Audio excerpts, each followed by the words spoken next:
Hi everyone. Can I have the clicker? Thank you. Good morning. Lovely to see you all here on this beautiful, perfect autumn morning.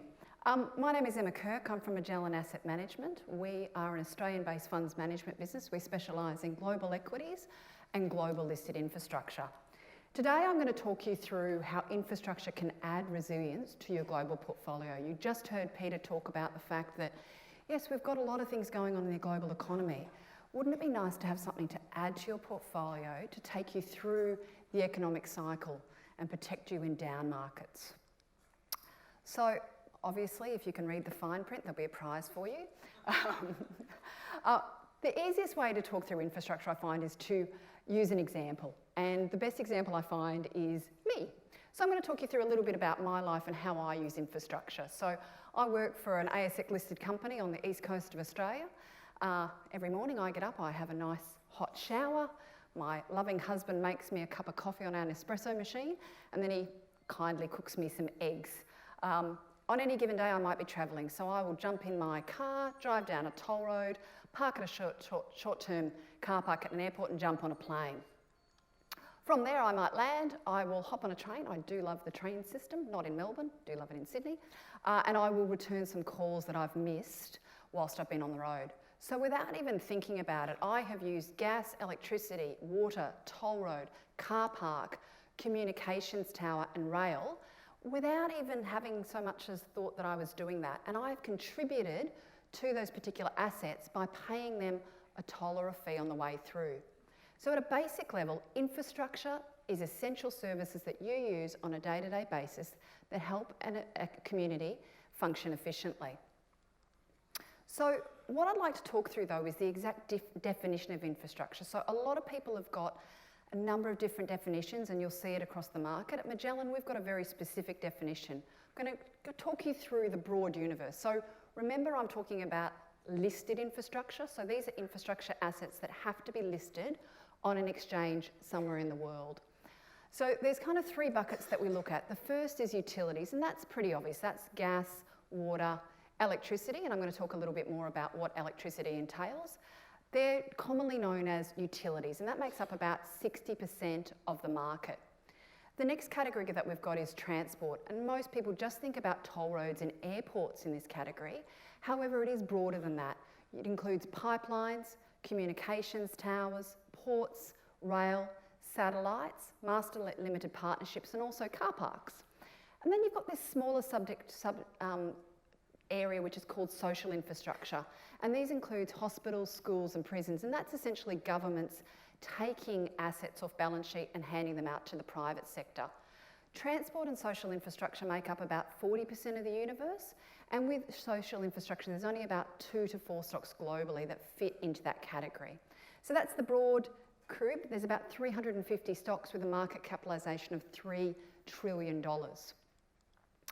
However, at Magellan, we have a very strict definition for infrastructure, and that is because we're looking for reliable earnings through an economic cycle. So there's two factors that have to come into play here. First, that asset has to be essential for the efficient functioning of a community. Why? Because if that is the case, we can then know what the demand and revenue is going to be. We can actually predict it. The next thing is we want to ensure that the earnings are not sensitive to three major factors.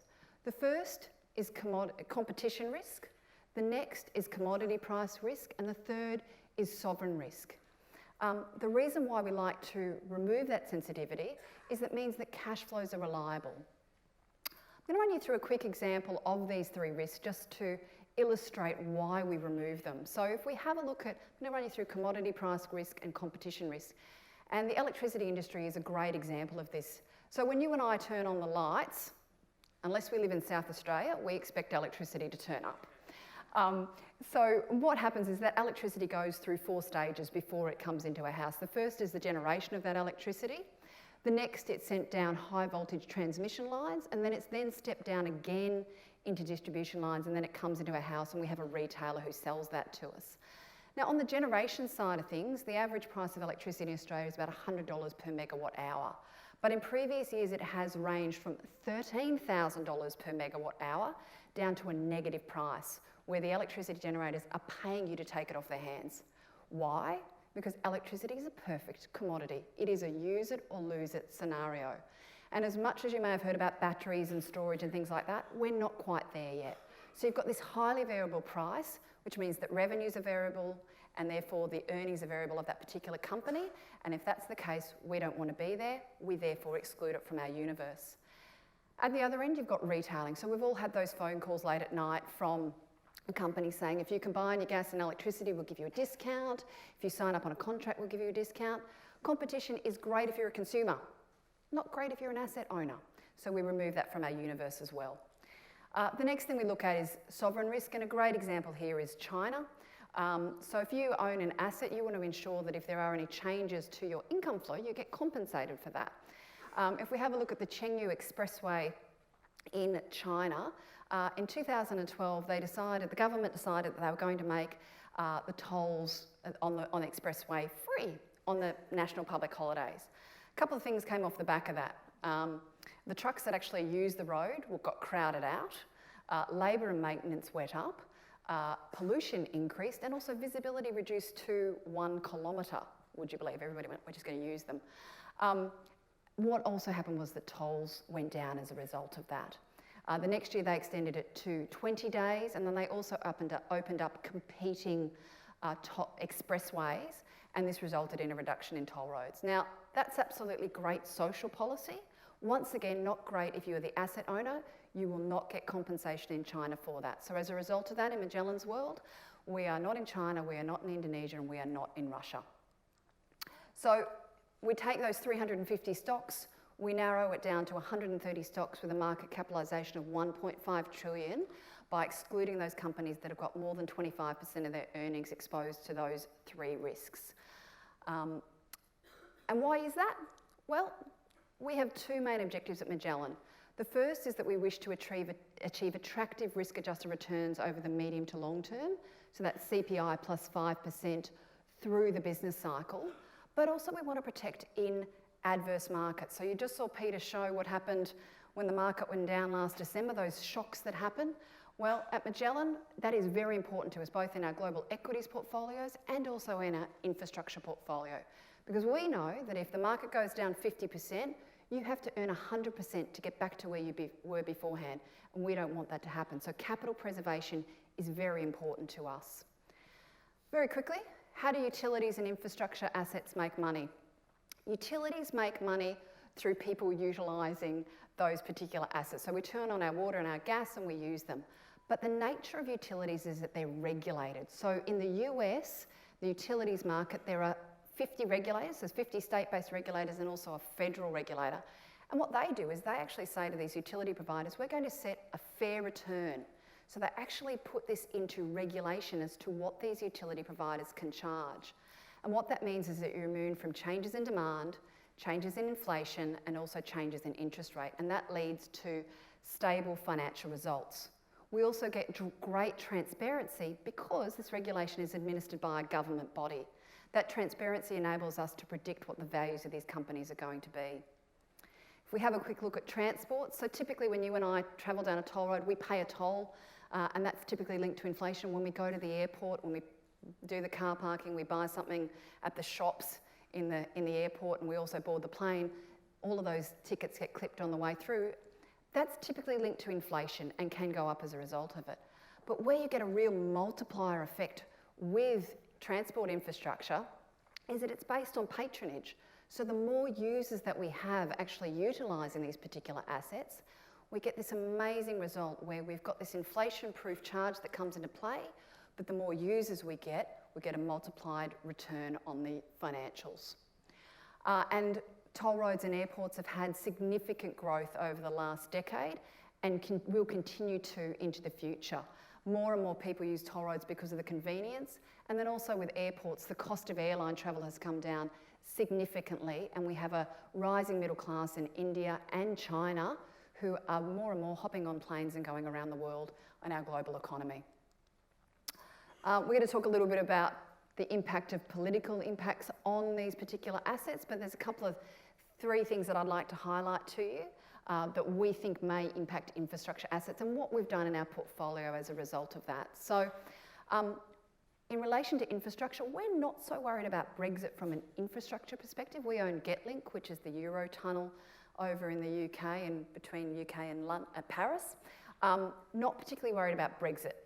However, we are potentially worried if there is going to be a change of government in the UK. So if Jeremy Corbyn's Labor government gets into power, and the election's not due till 2022, but it may be brought forward if there's a bit more of a drama with Brexit, he has said that he wishes to nationalise all of the utilities, so gas, water, electricity and rail. And he has basically said that he wants to determine the price that he's going to pay for those particular assets. So what that means in code is that it's not going to be market value. So we have reduced our exposure to utilities in the UK market. Another area that we think there's a fair bit of political and economic uncertainty is in Italy. So we've got a change of government that came in last year. They actually couldn't form government last year. They managed to form it late last year. Does anyone want to have a guess as to how many governments Italy has had since the end of World War II? 61. They have 61 governments since the end of World War II. So this is a country, and I apologise, my boss is sitting in the room, he's Italian, I'm sorry in advance, Frank. I love Italy, but from an economic and a political point of view, they haven't got it together. So they're massively in debt. They've got double the debt of Germany. They've got very slow GDP.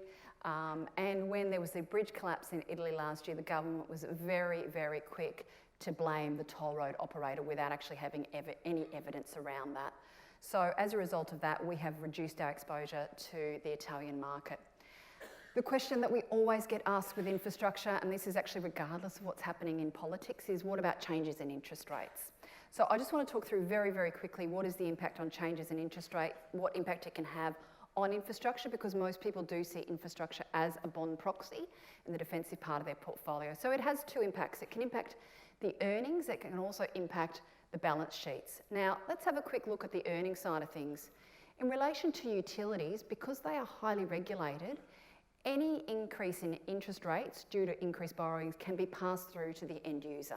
So you've got immunity in utilities. In transport, if the rate of the rise in interest rates is as a result of inflation, tolls will increase. It may not be immediately, but they will actually increase over time. So you get this pass through to the end user.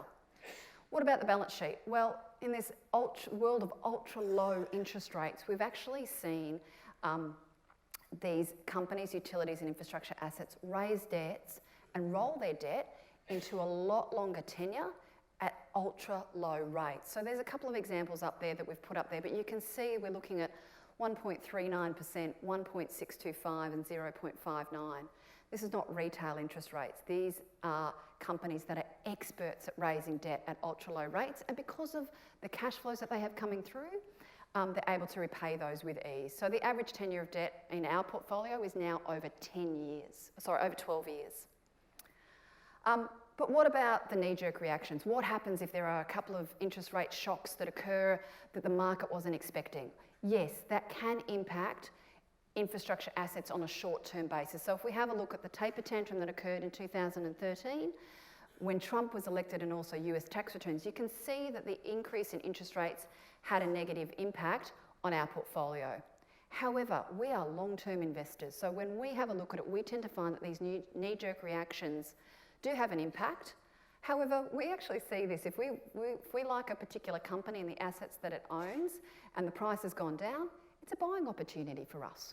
We are looking through long-term cycles as opposed to short-term knee-jerk reactions. As a result of that, our portfolio is positioned. We've got, you notice I said to you earlier that there was 60% of the universe in utilities and 40% in transport infrastructure. Our portfolio is the inverse of that. So we have 36% exposure to utilities, 57% to infrastructure. And you can see from our geographical exposure, we have reduced our exposure to the UK to 1%. Europe's still 23%, but Italy only makes up about 1% of that. So why invest in infrastructure?